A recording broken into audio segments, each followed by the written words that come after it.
Hello, my name is Randy Brock. Within this presentation, I will be addressing an age-old debate on what does an education buy. To answer this question, I will be covering the following topics as you can see on the contents page. The introduction, what's the problem, education goal, benefits, risks, alternatives, and at the end, I will be answering questions. Depending on your geographic location, the news covers a wide range of topics. This week's headlines could be anything from something that can be perceived as uplifting, such as a royal family's first child being born, to your country placing well in the Olympic Games. Or it could be a long debated topic, such as investment in knowledge, not weighing out the student loans or a career. As a matter of fact, Jill Berman, a journalist for Market Watch, claims that the United States is in $1.5 trillion student loan crisis. If you were to break that down, with over 69% of the U.S. students owing $29,800 in loans for both the private and federal level, as stated on Student Loan Hero, you are looking at an estimated 30 to 31 million students who have taken out a loan for $29,800. That is not even including the fact that there is still 31% of the student population not accounted for in this equation. Consequently, people are starting to think about the high debt in conjunction with whether a college education is worth the investment. So what's the problem? Aside from student loans, people are arguing that the students aren't walking away with anything but a piece of paper. As quoted by Christopher Caldwell, the author of What College Education Buys, certain influential Americans have begun to reassert the old wisdom that college education is one of those things, like skydiving and liverwurst, that are both superb and not for everyone. Which means that a lot of people are no longer seeing the incentives that were promised, such as the lucrative jobs banging on their doors or the skyscraping salaries that they were supposed to make above their non-educational peers. But obtaining an education is not just so cut and dry as people think it is. Educational goal. The overall purpose for somebody to pursue a higher level education is to become more knowledgeable on a subject. However, that does not sell, so it is very common for colleges and universities to continue to advertise the major salary gaps that one could make with a degree or the many doors a degree will open in their study career field. Now add the fact that, as Caldwell states, educational institutions are being rumored to be the top marriage broker or a 4-year vacation from the real world, and now you get a crowd of people going for the wrong reasons. As it can and has been argued, pursuing a higher level education does provide beneficial factors to the recipient. One of these benefits is no secret, and that is the possibility to increase your salary.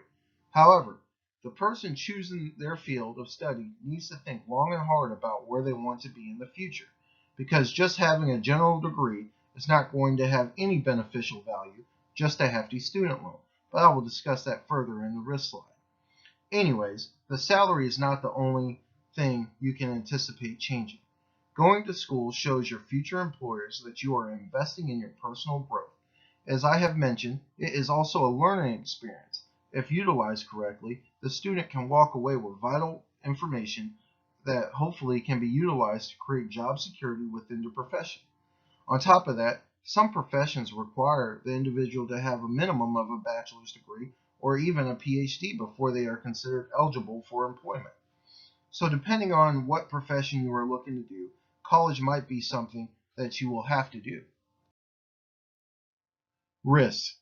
As promised, I will now address the risks associated with blindly selecting a degree.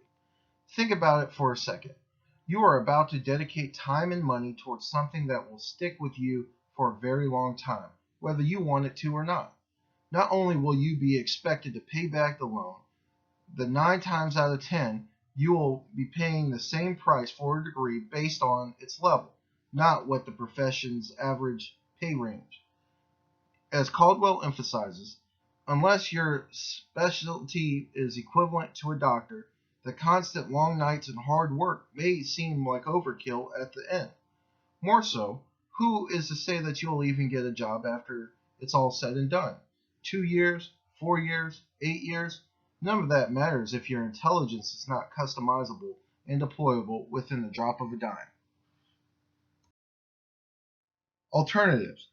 Do not think that your future is dependent on your decision to pursue a degree or not.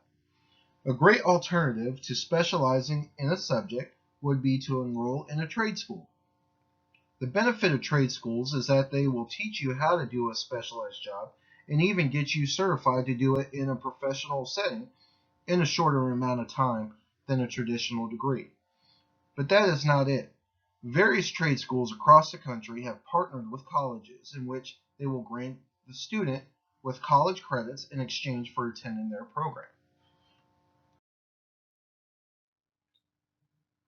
In conclusion, pursuing an education is a great thing, especially if you are looking to specialize in a field, build upon your knowledge, create job security, increase the chances of pay raise, and open more opportunities within your career field, but only if the pros outweigh the cons. That way, the return on educational investment has a better chance of outweighing the rigorous work associated with it. And now for the questions. At this time, I will answer any questions you may have, but I have also included some questions and answers that might be asked. The first question, what would I suggest somebody do, go to college or not? That is not up to anybody but the individual who is trying to decide if it's worth it or not. I personally felt like it was beneficial for me to pursue a degree based on my desires. The second question, what do you think about people pursuing a degree for a field that pays close to minimum wage? There are a lot of fields that do not provide significant financial return, but that does not mean they should not pursue it. A great example of this degree is in an educational field. While Caldwell's article, he makes the statement, what the hell are you going to do with a degree in English? I feel like the requirement to become a teacher are reasonable, but the cost itself to pursue such a degree needs to be lowered since there is not much of an incentive to teach kindergarten through 12th, other than it being the person's passion. The last question. If somebody wanted to pursue a degree, what advice would you give them? Depending on their field of study, I would highly encourage them to learn everything they can about writing. Regardless of how knowledgeable you are, having good writing skills will go a very long way. On top of that, it could also protect you from lawsuits for stealing somebody else's work without proper recognition.